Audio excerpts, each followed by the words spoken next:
Was it curiosity? Suspicion? Nice to meet you, Mrs. Johnson. I offered, extending a hand that...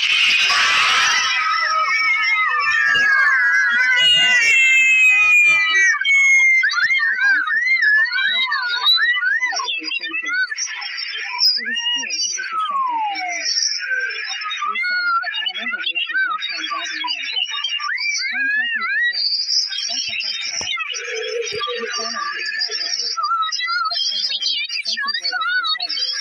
I love my job, but I'm also planning to study further, maybe become a doctor someday. Linda's eyes narrowed again. A doctor, huh? That's a lot of school. Expensive, too.